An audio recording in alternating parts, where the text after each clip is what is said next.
안녕하세요. 사주이야기 시간입니다. 사주이야기 시간에는 세상 사가는 얘기를 사주적으로 해보거나 사주 공부에 도움이 되는 얘기를 내보는 시간입니다. 자, 오늘은 어떤 얘기를 해볼지 보시도록 하겠습니다. 자, 오늘은 운에서 사주팔자 지지를 충 또는 합을 하는 경우를 알아보겠습니다. 세운에서 사주팔자 지지를 충 또는 합을 하는 경우가 있습니다. 자, 운에서 충합이 오면 그 충합을 한 녀석이 육신으로 무엇인지를 파악을 해야 됩니다. 즉 충합을 하는 오행이 비겁인지 인수인지 식상인지 재성인지 관성인지 그를 파악을 해야 된다는 얘기죠. 그리고 그에 상응하는 육신도 파악을 해야 됩니다. 예를 들어서 재성과 충합을 한다면 재물 관련, 아버지 관련, 남자의 경우는 이성 배우자 관련 등으로 통변을 할 수가 있겠죠. 그리고 그 충합하는 녀석이 충합을 해서 일간에게 도움이 되는지 해가 되는지도 파악을 해야 되겠죠. 그 다음에 운에서 충합이 오면은 연지인지 월지인지 일지인지 시지인지도 파악을 해야 됩니다. 연지면은 조상 관련, 월지면은 부모궁 또는 직업궁이 되겠죠. 일지면은 배우자, 시지면은 자식하고 연관된 일이 벌어진다는 얘기죠. 그래서 운에서 사주 지지를 충 또는 합을 하는 경우 그 충합이 일간에게 도움이 되는지 안 되는지, 그 다음에 충합을 하는 녀석의 육친이 무엇인지, 또 일지인지 월지인지 시지인지 연지인지를 파악을 해야 정확한 통변이 된다는 거 기억해 두시고 사주팔자로 예를 들어보겠습니다. 자, 이 사주팔자인데요. 기사년, 임신월, 병진일, 갑오시에 태어나신 분 사주입니다. 자, 이 사주가 지지에 충 또는 합이 왔을 때 어떤 일이 벌어지는지 알려면은 사주 형국을 파악해 봐야 되겠죠. 사주 형국을 파악해서 어떤 오행이 나에게 도움이 되고 도움이 안 되는지를 파악을 해 보겠습니다. 사주 형국을 파악하기 위해서 오행의 분포부터 알아볼까요? 먼저 일간인 내편부터요. 일간의 내편의 오행이 세력이 강하면 사주가 강해지고 반대로 상대편 일간의 힘을 빼는 오행이 세력이 강하면 사주가 약해진다는 얘기죠. 일간이 병화 큰 불로 태어났네요. 불의 내편은 비겁이 같은 불이나 불을 생겨주는 땔감인 나무가 내편이 되겠습니다. 먼저 비겁인 불부터 찾아보면 불은 연지에 사와 큰 불이 있습니다. 그리고 시지에 오와 작은 불이 있고요. 그리고 다른 데는 없고 지장간에 없고요. 다음에 불을 생겨주는 땔감인 나무를 찾아보면은 나무는 시간의 간목 큰 나무가 있습니다. 그리고 다른 데는 없고 지장간, 일지, 진또한 일목 작은 나무가 암장되어 있네요. 자, 나와 있는 내편은 사와 큰 불, 오와 작은 불, 간목 큰 나무, 지장간에 있는 을목 작은 나무까지 있는데 내편의 세력이 좀 작아서 약해질 가능성이 있는 사주팔자가 되겠습니다. 자, 상대편도 한번 찾아볼까요? 뭔가요? 일간의 힘을 빼는 오행. 식상, 일간이 생함에서 힘받고, 재성, 일간이 극함에서 힘받고, 관성, 일간이 나라에 극하니까 일간이 힘이 약해지는 이 세 가지가 상대편 오행이 되겠습니다. 식상은 뭔가요? 불이 생겨진 오행, 흑, 재성은 불이 극한 오행, 쇠, 관성은 불이 극한 오행, 물이 되겠습니다.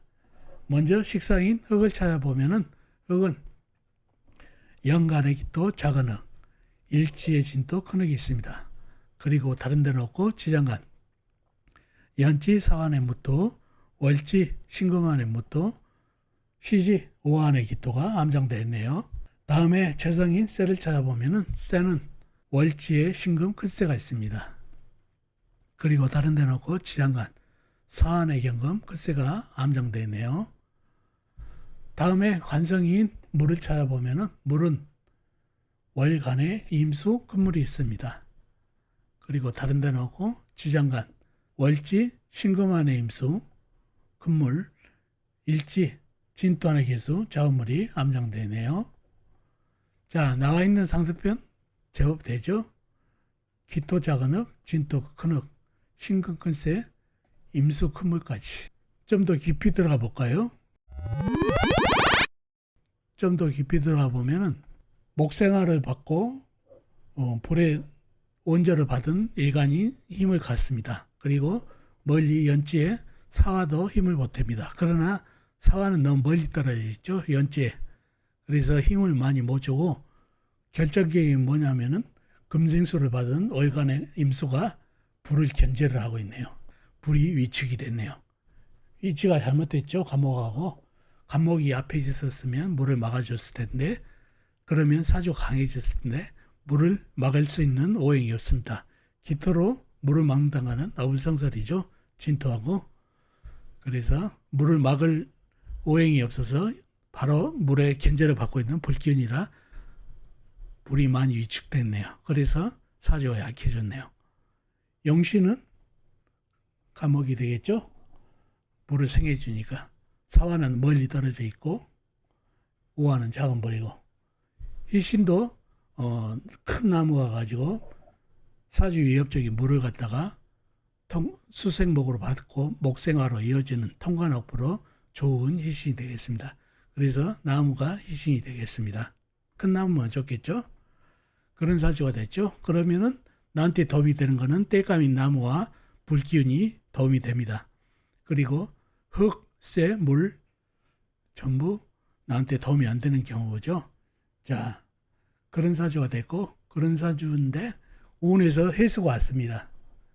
해수가 오면은 하는 일이 사회충을 합니다. 지지충이 되겠죠. 그러면은 연지에 있는 사화가 사회충으로 사망을 하니까 사화는 뭔가요?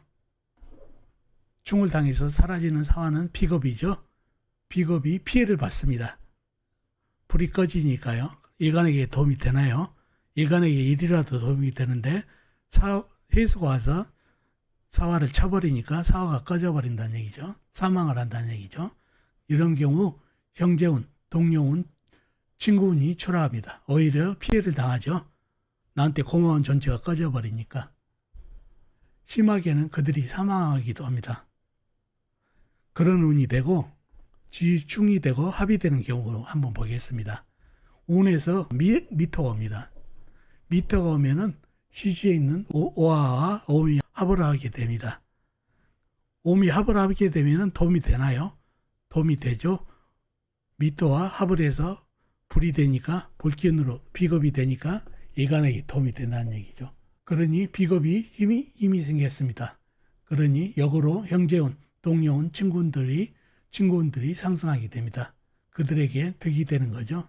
한편으로는 이 오화가 시지에 있죠. 시지하고 합이 되니 바로 자식궁입니다. 자식운이 상승하는 경우도 됩니다. 그러니 자식을 얻는다든가 자식으로 인해 경사가 생기는 운이 됩니다.